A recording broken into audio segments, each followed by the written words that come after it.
My parents said I was a useless failure and threw me out of their house. Years later, I became a millionaire and quietly bought their entire business. My name's Adrian. I'm 32, and I can tell you right now, money doesn't magically shield you from family drama. I've been working since I was 18, building my own business from scratch after walking away from college. Back then, my parents thought I was making the dumbest mistake of my life. "You'll never amount to anything without a degree," my mom told me while stirring her coffee like she was auditioning for a soap opera. My dad just grunted in agreement, which was his usual way of dismissing anything I said. They didn't know I had already started my first online venture, a niche e-commerce store that would eventually grow into a series of companies generating millions a year. But back then, all they saw was a reckless, naive kid who didn't want to work hard. We were never a close family. My parents were the type who measured worth by appearances and status. My older sister Lily was their pride and joy, a corporate lawyer with a pristine LinkedIn profile, luxury handbags for every season, and the kind of cold, calculated confidence that could make a room go quiet. She was the success story they paraded in front of family friends. I was the cautionary tale. Anytime I came over for dinner, they'd manage to slip in jabs disguised as concern. "Still doing that little internet thing?" my dad would ask, chuckling as if it were a phase I'd outgrow, like collecting comic books. Lily would smile politely and say, "You know, it's never too late to get a real job." For years, I let it slide. I figured there was no point in defending myself. They wouldn't believe me anyway. And truthfully, I was busy. Building a business from the ground up takes everything you have, and I didn't have the energy to prove myself to people who had already decided I was a disappointment. So I kept my life quiet. I didn't brag about my earnings. I didn't mention that I'd bought my own house in cash by 27, or that I could afford to travel anywhere in the world on a whim. I just smiled through the family dinners, endured the comments, and went home to the life they assumed I didn't have. The breaking point came on a rainy Thursday evening. I'd stopped by my parents' house after my mom texted me asking if I could help with something. When I got there, my dad was in the living room pacing. Lily was sitting on the couch with a glass of wine, smirking like she already knew I was in trouble. My mom stood by the fireplace, arms crossed as if she were about to announce some devastating news. "Adrian," my dad started, "we've been talking. You're 32 years old, and it's clear this online nonsense isn't going anywhere. You've had enough time to figure your life out, but you're still wasting your potential." I felt my jaw tighten. "What exactly are you getting at?" He stopped pacing and pointed toward the door. "You've been living in that apartment for years, and you're still here asking for help with small things. We can't keep enabling you." I blinked, confused. "Enabling me? I've never asked you for money, not once." Lily let out a short laugh. "Oh, come on, Adrian. You've been coasting. You think anyone believes you're making a living off your little business? It's sad, honestly." My mom stepped in, voice sharp. "We've decided it's time for you to stand on your own 2 feet for real. No more coming here when you need help. No more expecting us to bail you out." I stared at them, stunned. "I don't need you to bail me out. I'm doing just fine." My dad's voice rose. "If you're doing so fine, then you can prove it by surviving without our help at all. In fact, you can leave now. Go live in the streets if you have to. Maybe that will wake you up." The room went quiet except for the rain hitting the windows. I glanced at Lily, who was sipping her wine like she was watching a show she'd been waiting all week to see. I could feel the heat rising in my chest, but I forced myself to stay calm. They thought they were delivering some harsh reality check. They thought I'd beg, maybe promise to do better or get a real job. They had no idea I could buy their house 3 times over without touching my savings. I picked up my jacket from the chair and slipped it on. "All right," I said softly, almost smiling, "if that's what you want." My mom opened her mouth, probably to add one more dig, but I didn't give her the chance. I walked out, shutting the door behind me. As I got into my car, a black sedan that they assumed was a used model I'd barely been able to afford, I caught my reflection in the rearview mirror. I wasn't angry. I wasn't hurt. I was almost amused because I knew something they didn't, something they were going to find out in a way they'd never forget.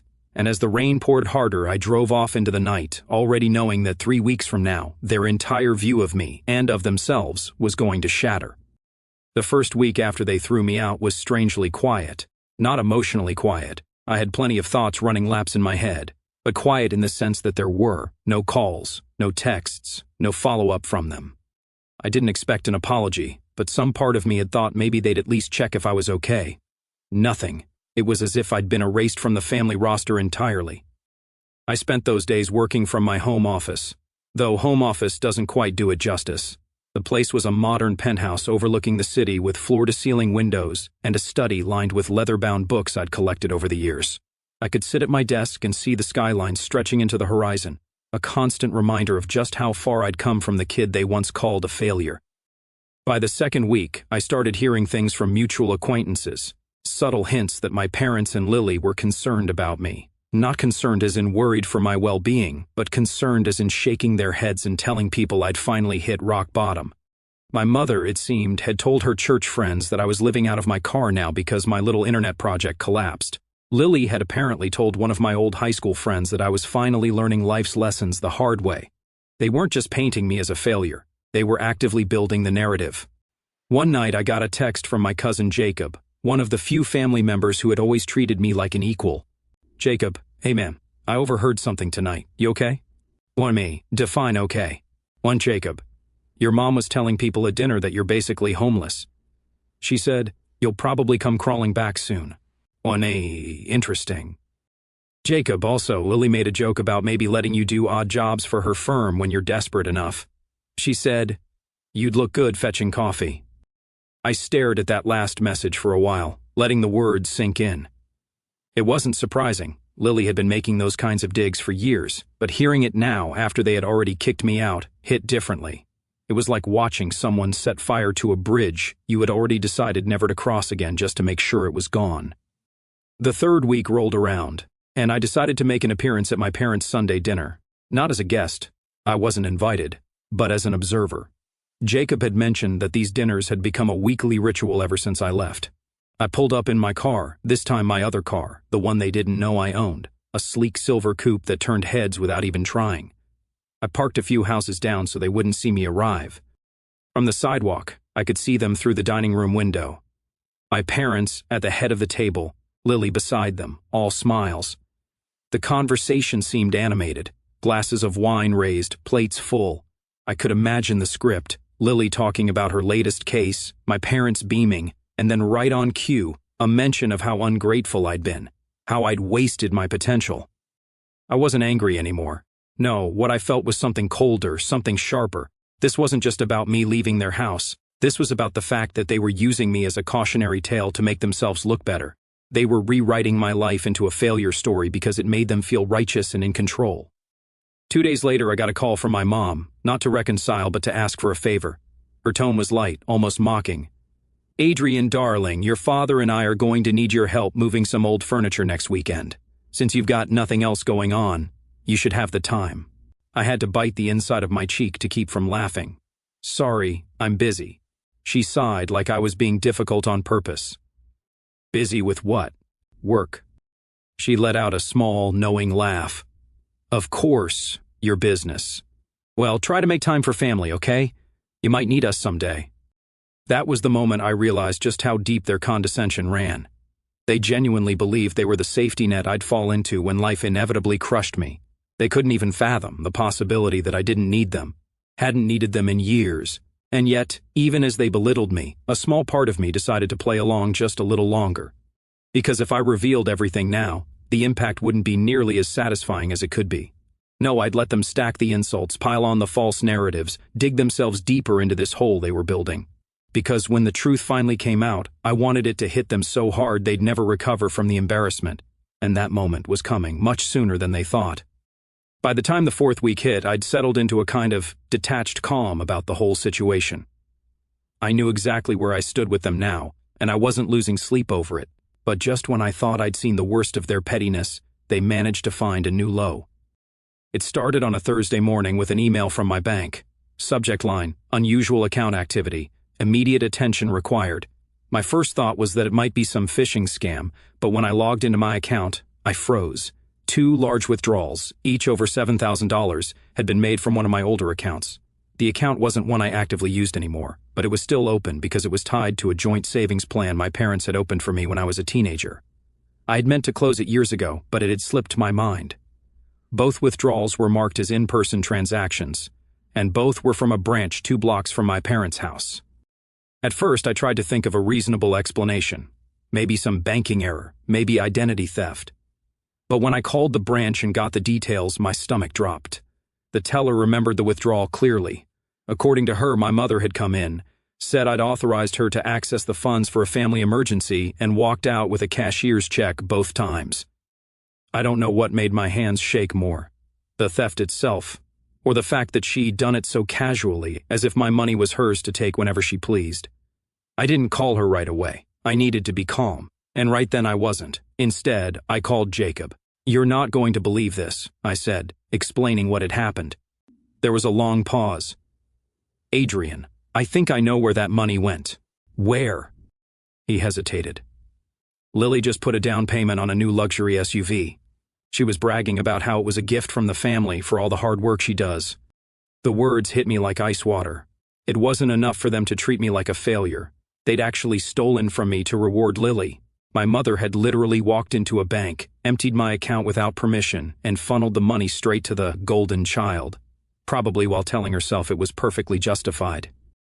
That night, I drove to my parents' house. I didn't go inside. I wasn't ready for the confrontation yet, but I parked across the street and just sat there staring at the warmly lit windows. Inside, I could see them in the living room. Lily was holding up a set of car keys, and my mom was taking a photo, probably to post online later. My dad was laughing, clapping her on the shoulder like she'd just won some award. I don't remember how long I sat there, but I do remember the feeling in my chest shifting. Up until now, there'd been some faint, lingering thread of loyalty that held me back from going too far. But in that moment, watching them celebrate with my money, that thread snapped clean. Later that week, I got a text from my mom. "Hope you're not upset about the savings account. It was just sitting there, and your sister needed help. You'll make more money someday. Family comes first." I stared at that message for a long time. No apology, no acknowledgement that it was theft, just a smug, almost patronizing justification. I didn't reply. I didn't have to, because in that moment something inside me shifted from quiet endurance to cold resolve. This wasn't about proving my success to them anymore. This was about showing them that the bridge they burned wasn't just gone. It had been replaced with a fortress they'd never get near again, and they were about to learn exactly what that meant. After the SUV incident, the air around me felt heavier. Not in the sense that I was collapsing under it, but more like the atmosphere before a storm. I wasn't angry in a hot, impulsive way anymore. It was a quieter kind of weight, the kind that sits in your bones and doesn't let you forget. I didn't tell anyone else about what had happened.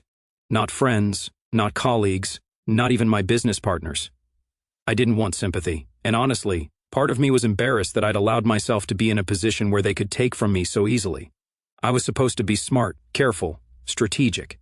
Yet I'd left that account open like an unlocked door, and they'd waltzed right through. For the next couple of weeks, I pulled back from everything. I stopped attending certain meetings.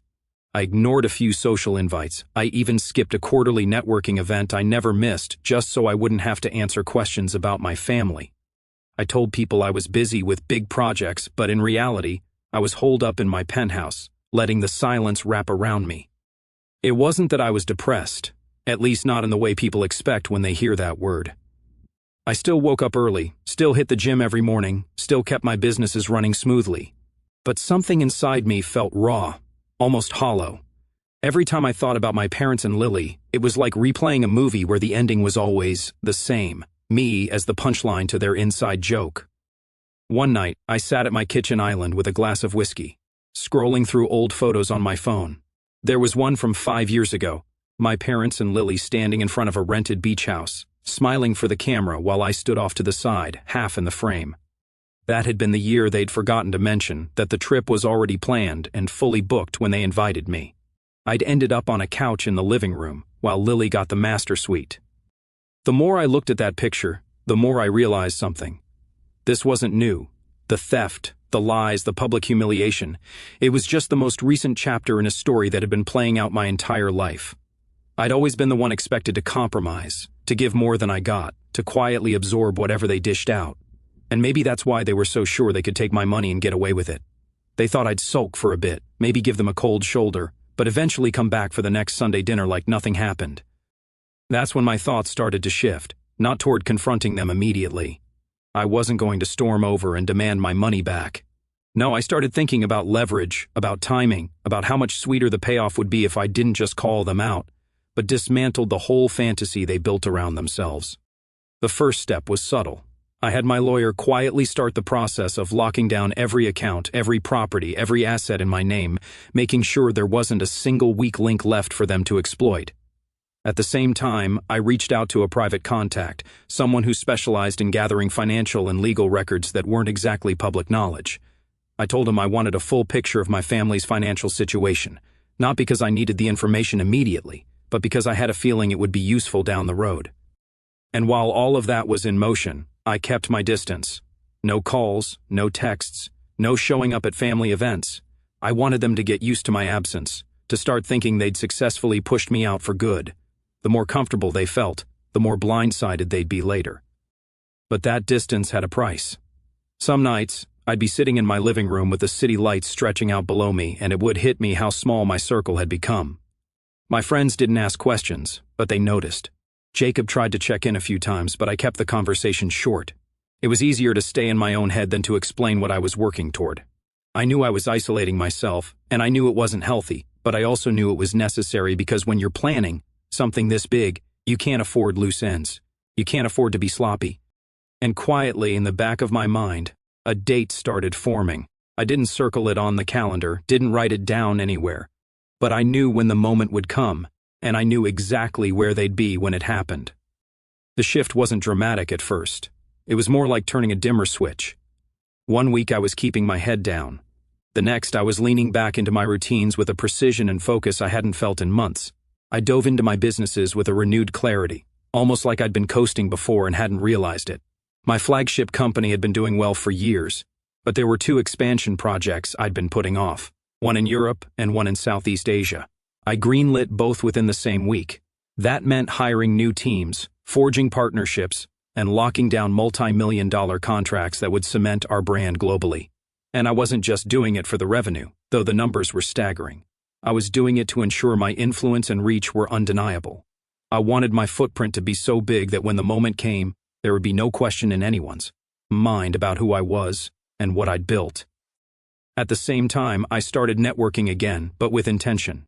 Instead of generic business mixers, I attended high-level investor dinners, tech summits, and charity galas. I made sure to be seen in rooms my family could only dream of entering. I shook hands with people who could, with a single phone call, change the trajectory of an entire industry. And I did it quietly. No social media bragging, no press releases, because I wanted this to be something they discovered on someone else's lips, not mine. By mid-year, one of my smaller companies, a software startup I'd invested in, had been acquired for 8 figures. My cut alone was enough to buy half the properties in my parents' neighborhood outright. The same week the deal closed, I wired a significant portion into an investment account that was already overflowing. The rest I reinvested into ventures that would keep the growth compounding. But the real power wasn't just in the money, it was in the connections. Over coffee in Manhattan, I met with an influential editor from a national business magazine. We talked shop, and somewhere between the cappuccinos and the check, she floated the idea of doing a feature on self-made entrepreneurs who had been underestimated early on. The irony wasn't lost on me. I didn't confirm anything then, but I kept her card in my wallet. It wasn't time yet. Meanwhile, the reports from my financial contact were trickling in, and the picture they painted of my family's situation was enlightening. My parents' retirement savings were thinner than I thought. Lily, despite her high-paying job, was sitting on a mountain of debt from a mix of bad investments and a taste for luxury she couldn't quite afford. That SUV lease, the down payment they'd stolen from me, barely covered the initial fees, and she'd quietly taken out a second mortgage on her condo last year. It wasn't just satisfying to know, they were vulnerable. And that meant when the time came, the impact of my next moves wouldn't just be emotional, it would be practical, tangible. On the surface, though, I kept my distance. The family still held their Sunday dinners, still spoke about me in the past tense, still fed the narrative that I was finding myself somewhere far from reality. But through mutual acquaintances, I began to hear little cracks forming in their certainty. A friend of Lily's had apparently spotted me at a luxury hotel in Singapore mid-meeting with a group of sharply dressed executives. My mother's hairdresser mentioned that she'd overheard someone talking about a CEO named Adrian closing a massive deal overseas. The rumors were starting to reach them. And though they didn't confront me directly, I could feel the curiosity and unease building. I didn't rush it. Power is best revealed in controlled doses, and I wasn't interested in wasting it on a premature showdown. No, I wanted them to be off balance, second-guessing everything they thought they knew, right up until the day I pulled the rug out from under them completely. And when that day came, it wouldn't just be about proving them wrong, it would be about changing the dynamic forever, about making sure they understood without a shadow of a doubt that whatever role they thought they played in my life was over. The thing about revenge is that it's not about speed, it's about precision. You don't just strike the moment you get the chance. You wait until the moment is so perfect, so airtight that your move can't be undone or dismissed. By now, the information my contact had been gathering was complete, and what I saw on paper confirmed what I'd been suspecting for months. My family's image of stability was mostly smoke and mirrors. My parents were on the brink of needing to downsize but refused to admit it publicly. Lily's financial situation was worse than I'd thought. Maxed out credit cards, high-interest loans, and a lease on that SUV she could barely keep up with. She had even started skipping payments on her second mortgage. One piece of information, however, caught my attention more than anything else. Buried in my father's financial records was a note about an early investment in a small property development company, one that had been quietly circling the drain for the past year. The kicker, my father had personally guaranteed a loan for the company. If it went under, he'd be on the hook for the full amount, well into 6 figures. And judging by the reports, it was about 3 months from collapse. That was the moment I knew how to set the stage. I didn't need to destroy them financially, that would make me look vindictive. No, what I needed to do was let them walk right into a situation where their arrogance and assumptions would undo them. And I'd be there in a position they could never have imagined. Around the same time, I got a call from the business magazine editor I'd met in Manhattan months earlier. She was moving forward with her underestimated entrepreneurs feature and wanted me to be the centerpiece, not just a small write-up, a multi-page spread with professional photos, my full story, and an emphasis on the early days when people told me I'd never make it. I agreed immediately but gave her one condition. The release date had to align with a certain month, the same month my father's failing investment was due to implode. As all this was falling into place, an unexpected opportunity landed in my lap. A real estate investment firm I'd done business with before reached out with an offer. They were acquiring distressed assets from smaller developers and needed an infusion of capital from someone they trusted. I'd been one of their top investors in the past, so they were offering me first choice on the deals. When they sent over the list of properties, I almost laughed. Sitting there in the portfolio, highlighted in red as high risk, was a block of partially developed townhomes owned by none other than my father's struggling property company. I didn't commit right away. I asked questions, reviewed the contracts, and quietly positioned myself so that if the company defaulted, as the report suggested it would, I could acquire the entire project through the investment firm at a fraction of its value. That meant not only would my father's company lose the project, but I'd own it without ever having to deal with him directly. And the best part? On paper, it would look like nothing more than a smart business move on my part. No direct attack, no traceable vendetta. While those gears were turning, I kept my distance from the family, but I made sure my name kept floating into their conversations. Jacob mentioned to me that my mom had asked him if I'd gotten lucky with something because she'd heard I'd been flying first class internationally. Lily had apparently asked a mutual acquaintance if I was actually doing well or just pretending for appearances. I could feel their curiosity gnawing at them, and I knew that curiosity would turn to shock soon enough. I wasn't just getting into a powerful position. I was about to control the board they didn't even realize we were playing on. And when the moment came to make my move, it would be public, undeniable, and perfectly timed to land when they needed me most. When the month finally arrived, everything I'd been putting in place over the past half year was lined up like dominoes, ready to fall in sequence. All I had to do was tap the first one. The business magazine feature hit newsstands on the first Monday of the month. My face was on the cover, polished suit, skyline backdrop, headline in bold letters, "From Doubt to Dominance, the self-made visionary who proved everyone wrong." The article didn't name my family directly, but it didn't have to. The narrative was clear. I had been told I'd never succeed, had been underestimated by those closest to me, and had quietly built an empire worth tens of millions. The timing couldn't have been more perfect. Within hours, the piece was circulating online, shared across social media, business groups, and even LinkedIn circles my sister frequented. That same day, my phone buzzed nonstop. Colleagues, old friends, even distant acquaintances were congratulating me. And right on cue, I got the text I'd been expecting from my mother, Adrian. "We saw the magazine. We had no idea things had gotten this big for you. We're proud of you." Proud? The word sat in my mind like a bitter pill. After years of dismissal, after stealing from me, now they were proud.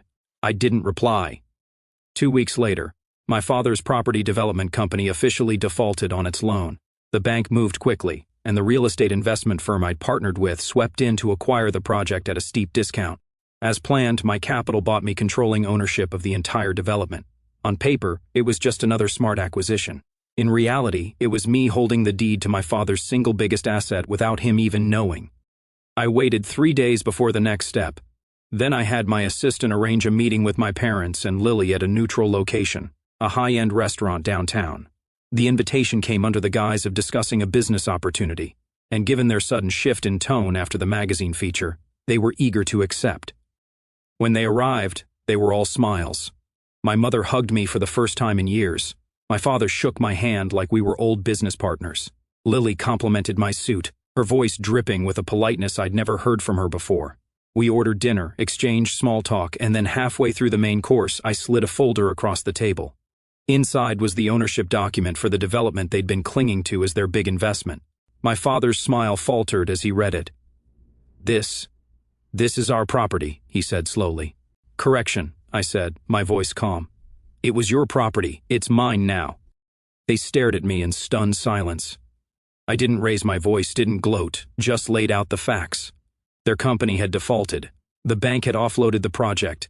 I'd bought it legally at a fair price through an established firm. I explained it the way a surgeon might describe a clean-cut, precise, unemotional, final. My mother's cheeks flushed red. Adrian, how could you?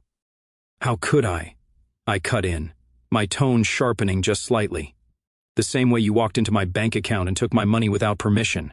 The same way you gave it to Lily like it was yours to give. The same way you kicked me out of your house and told people I was homeless. I just learned from the best. Lily's jaw tightened, but she didn't speak. My father sat back in his chair, eyes darting between the papers and my face. For the first time, he looked small to me. Not in size, but in presence. I leaned forward, resting my elbows on the table. The difference between you and me is that I didn't have to lie or steal to make this happen. I played the long game, and now when this development turns a profit, and it will, not a cent will have your name on it. The table was silent, except for the clink of cutlery from nearby diners. They didn't argue, they didn't apologize. They just sat there, the weight of what had happened settling over them like a heavy fog. I finished my meal in silence, paid the bill, and stood. Enjoy your evening, I said, my tone polite, almost casual. Oh, and don't worry about the staff at the development site. I've already told them the change in ownership won't affect their jobs, just yours. And with that, I walked out, leaving them sitting in the warm glow of the restaurant's chandeliers, the reality of their new position in my world settling in like a cold wind. The fallout came faster than I expected. 3 days after that dinner, I got a call from Jacob. His voice was low, like he wasn't sure whether to sound concerned or impressed.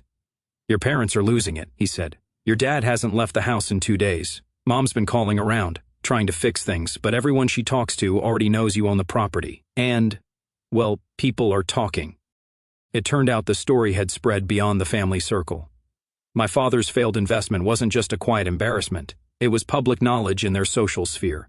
The same people they used to boast to at dinner parties now whispered about how their reckless son had somehow outmaneuvered them in business. I didn't have to lift a finger to make that happen. People love a twist, and this one was too juicy to keep quiet. Lily didn't fare much better. Her SUV lease was up for renewal, and without my parents covering her emergencies anymore, she had to downgrade to something modest. For someone whose image was built on luxury, that was a social death sentence. I later heard she'd quietly put her condo up for sale, trying to keep ahead of her debts. My parents reached out twice in the weeks after. The first time was a text from my mom, "Can we talk? We're still family." I ignored it. The second time was a voicemail from my dad. His tone strained. "We need to find a way forward. You can't just cut us off like this." I deleted it without listening to the end. The thing is, I hadn't cut them off out of anger. I'd simply recognized that there was nothing left to salvage. They'd made it clear who they were when they stole from me, lied about me, and celebrated my supposed downfall. I'd just responded in kind, except I did it without losing my integrity. Months later, the development project began to turn a profit. The townhomes sold faster than projected, and my share of the returns was more than enough to make the theft they'd committed feel like a rounding error. Sometimes I drive past the completed site, watching families move into the homes, kids running around the freshly paved streets. It was mine now, built from their arrogance and my patience. I never saw them at Sunday dinners again. In fact, I never saw them at all. The occasional rumor trickled back through Jacob, how my parents had sold their vacation property, how Lily had taken on extra cases at work to keep afloat. But they were just pieces of a life that no longer touched mine. The last time I heard from my mother was in a short, almost brittle email. "You've changed." I read it twice, then closed my laptop. She was wrong. I hadn't changed. I'd simply stopped playing the role they wrote for me. And I realized, as I looked out over the city from my penthouse balcony that night, that was the real victory. Not the money, not the property, but the fact that they finally understood I didn't need them, their approval, or their version of who I was supposed to be. The final time I thought about it, I smiled to myself and said out loud, just once, for my own satisfaction, I didn't just live in the streets. I bought the whole block.